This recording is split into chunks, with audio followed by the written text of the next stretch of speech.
कपड़े धोने वाली बहू। शादी के पहले से ही विभा को कपड़े धोने का बड़ा शौक था। कभी नल के नीचे तो कभी तालाब के पास। अरे मेरी नीली वाली लुंगी नहीं दिख रही है। विभा की अम्मा, कहाँ रखी है लुंगी? अरे वो तो विभा ने परसों ही धोकर रखी थी आपकी अलमारी में, देखो वहीं होगी। वो ना मैंने आज धो दी, मुझे लगा कि गंदी हो गई होगी।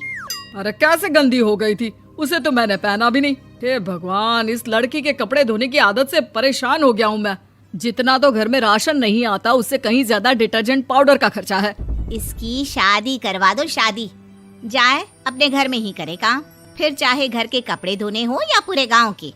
हाँ ठीक बोल रही हूँ, देखता हूँ मैं कोई लड़का। वो दिन भी आ जाता है जब विभा को देखने लड़के वाले आ जाते हैं। लड़की मुझे अच्छी लगी। होने वाली सास कहती है, बेटी अगर कुछ पूछना है तो पूछ लो। वैसे तो हमारी लड़की बहुत ही शर्मीली है, जो बोल दो वो मान लेती है, इसे क्या पूछना होगा। अरे कैसी बात कर रही हो माँ, मुझे इन लोगों के घर रहना है, सवाल तो कई है। हाँ हाँ बेटा, पूछ लो ना, क्या पूछना है। आप लोगों के घर कपड़े कौन धोता है? सास का मुंह बन जाता है। देखो, अगर तुम ये कहना चाहती हो कि तुम्हें कपड़े धोने नहीं आते तो सुन लो, कपड़े मैं ही धोती हूँ, लेकिन तुम्हारे आ जाने के बाद मैं रुमाल तक नहीं धोऊंगी। अरे चुप रहना भाग्यवान, बहू बेचारी घर आई नहीं, उसे डराना शुरू कर दिया।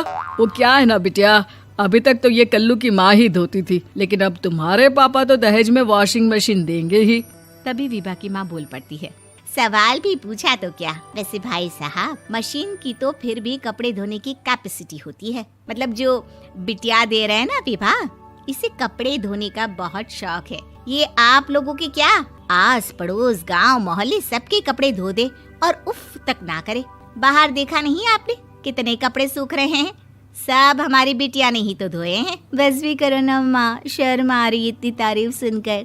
और तो और एक दाग निकाल कर दिखाओ तो मान जाऊं। हाँ अच्छा, माफ करना बेटा, मैंने गलत समझा। हमें तो रिश्ता बहुत पसंद है। और ऐसे जुड़ जाता है रिश्ता कपड़े धोने का शौक रखने वाली विभा का। उसकी शादी हो जाती है कोयला फैक्ट्री में काम करने वाले कल्लू के साथ। शादी के बाद अचानक विभा चिल्लाती हुई सास के पास आती है। सासू माँ, अरे सासू माँ कहाँ है आप?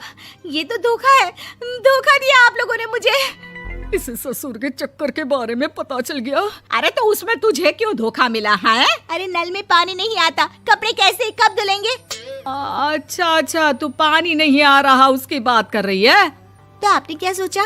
कुछ नहीं। अच्छा, तेरी माँ ने कहा था कि कपड़े धोने का शौक है तुझे, याद आया मुझे। शौक बोलकर कपड़े धोने वाले मेरे जुनून को कम ना आके सासू माँ, कपड़ा धोना मेरा गुरूर है। तभी पति भी वहाँ आ जाता है। अभी मैंने इसे सनी देओल की फिल्म दिखाई है, उसी के डायलॉग मार रही है माँ। अच्छा सुन, साफ साफ बता रही हूँ, पानी सुबह 4 से 6 और शाम को 10 से 12 आता है, समझी? विभा टाइमिंग सुनकर हैरान हो जाती है। ये क्या भूतों का मोहल्ला है? सुबह 4 बजे उठकर कौन कपड़े धोता है? 4 बजे टंकी में पानी जाता है, फिर सारा दिन धोना ना, किसने मना किया? अरे कैसी बात कर रही हैं? 200 लीटर की टंकी में कितने कपड़े धो लूंगी मैं? सुबह ही उठ जाऊंगी मैं। अब क्या था, विभा सुबह 4 से लेकर रात के 12 बजे तक कपड़े ही धोती रहती। एक रोज सास पड़ोस से निकलकर कहीं जा रही होती है कि साथ वाली कहती है, हाँ कल्लू की माँ, जरा ये बताओ कि 2 साड़ी है, 2 ब्लाउज और एक पेटीकोट और एक नाड़े वाला लंबा कच्छा। हाँ तो? अरे तो क्या, कितना लोगी धुलाई ये बताओ। धोबन दिख रहे हैं हम क्या? हमारे पति सरकारी नौकरी से अभी रिटायर हुए हैं और बेटा सुपरवाइजर है कोयला फैक्ट्री में। धोबन समझ रखा है हमें? हाय रे कल्लू की अम्मा, माफ कर दो, वो तो मोहल्ले में यही सब बता रहे थे कि तुमने बहू को कपड़ा धुलवाने के काम में लगा दिया है। सास को पड़ोसन की बात सुनकर गुस्सा आ जाता है। वो घर पहुंचती है जहां घर के बाहर ही इतने सारे कपड़े सूख रहे होते हैं जितने कि किसी धोबन के घर पर। अरे ओ कल्लू की दुल्हन, बाहर निकल। माँ जी यहीं आ जाओ, बाथरूम में चादर धो रहे हैं हम। अरे अभी हम धोते हैं, तुमको बाहर निकलो। ये आस पड़ोस वाले बोल रहे हैं कि हम बहू से कपड़े धुलवा कर उसे कपड़ा धोने वाली बना दिए हैं। अरे छोड़ो ना माँ जी, किन लोगों की बातों में आती हो? आस पास के लोगों का तो काम ही होता है कि वो किसी तरह सास बहू को लड़ा दे। बहू सारे घर के कपड़े धोती है, ये क्या कम है? बोलिए। सास को भी लग जाता है कि वो बहू का ये सनकीपन नहीं छुड़वा सकती, इससे अच्छा है कि खुद ही चुप हो जाए। एक रोज सास और बहू मंदिर जाते हैं, जहाँ सास की साड़ी वहाँ खड़ी भीख मांगने वाली से मिलती है। माँ जी क्या बात है, आपकी साड़ी उस भिखारन से कितनी मिल रही है ना? हाँ हाँ देखो तो, दोनों की साड़ी मिल रही है। क्या बात है कल्लू की अम्मा, तुम खुद को तो अफसर की बीवी बताती हो और ऐसी सिंपल सी प्लेन साड़ी पहनकर घूमती हो। सिंपल और प्लेन नहीं है ये साड़ी। तो क्या सोने के धागे से फूल बने हैं? कुछ भी सासू माँ, कुछ भी।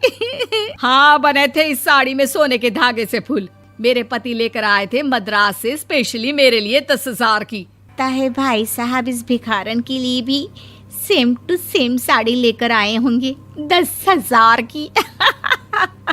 सास उस वक्त तो कुछ नहीं कहती, लेकिन बहू के साथ घर आती है और अलमारी से एल्बम निकाल कर लाती है। ये साड़ी देख रही है, ये वही साड़ी है जिसे मैंने अभी पहना था। इस साड़ी में ये जो चमकदार फूल दिख रहे हैं ना, ये सोने के धागों से काढ़े गए हैं। लेकिन तू लोकल वॉशिंग मशीन ब्रश से घिस घिस कर सारे फूलों को निकाल कर साड़ी प्लेन कर दी। मुझे माफ कर दीजिए सासू माँ। और तो और, जब मैंने तुझे तेरी गलती के लिए कुछ नहीं कहा, लेकिन तूने तो सबके सामने मेरा मजाक ही बना दिया। क्यों? बहू को समझ में आ जाता है कि अब से उसका कपड़े धोना बंद।